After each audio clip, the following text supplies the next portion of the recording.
Hey YouTube, before I do my, presentation on how I make my fermented vegetables, I'm basically waiting for the last batch to be done. I mean, not done, eaten. It's already halfway gone. So, in the meantime, I wanted to hit this blog called Cooking God's Way, Obtaining Better Health with God's Foods. Lactofermentation, 10 biggest questions answered. Lactofermentation is growing in popularity as more and more people discover the health benefits of this ancient food preservation method. But I have to tell you, the taste of these foods are a benefit as well.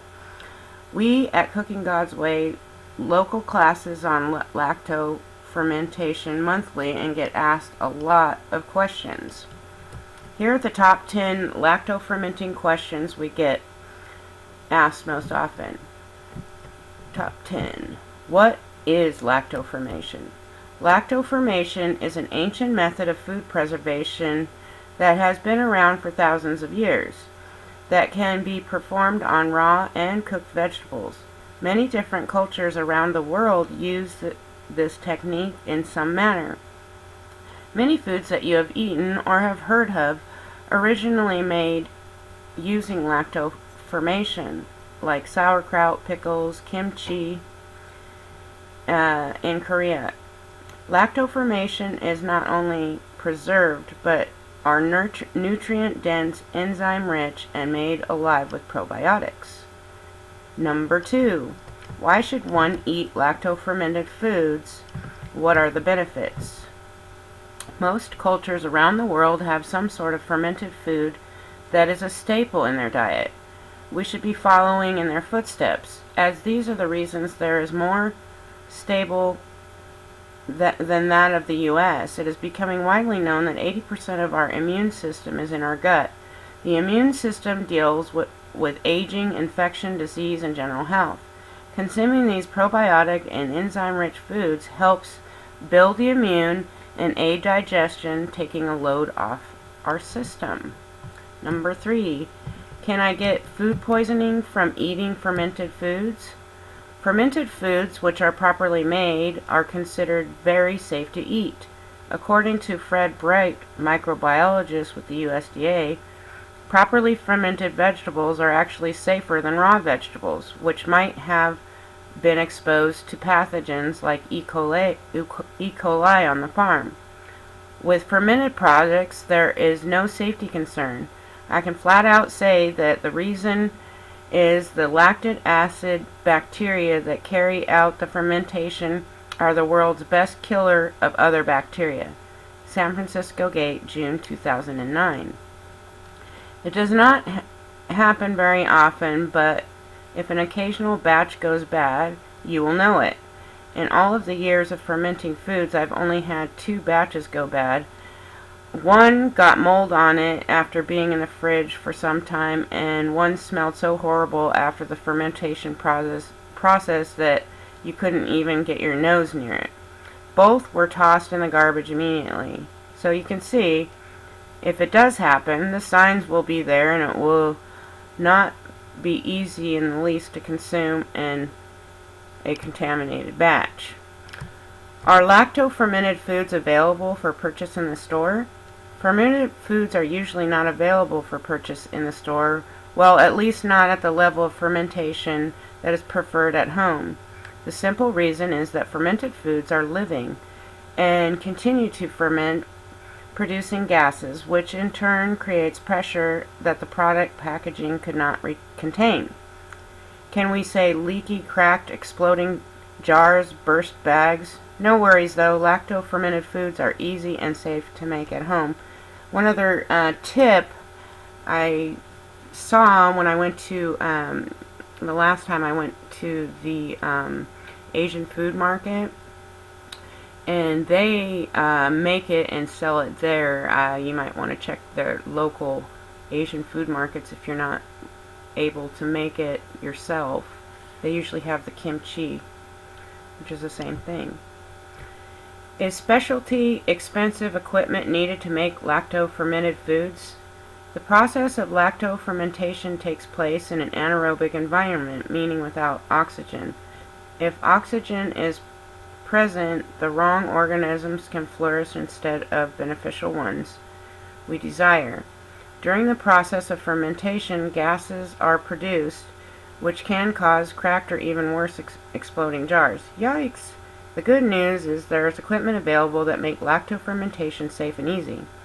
These specialty fermentation tools keep the air out of your ferment while at the same time allowing gases to escape, so you can get less issues with mold or ferments going bad and avoid the scare and worries of exploding jars.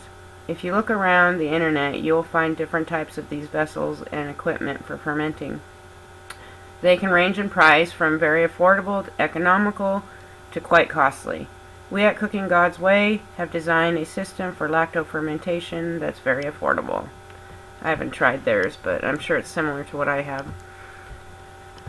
What is the process or methods used to make lacto-fermented foods? During the lactofermentation, we are basically growing, culturing a probiotic food, so we can either allow the lactobacilli already present in the vegetables to proliferate, or we can add a special culture to get it started. I like to keep it simple whenever possible.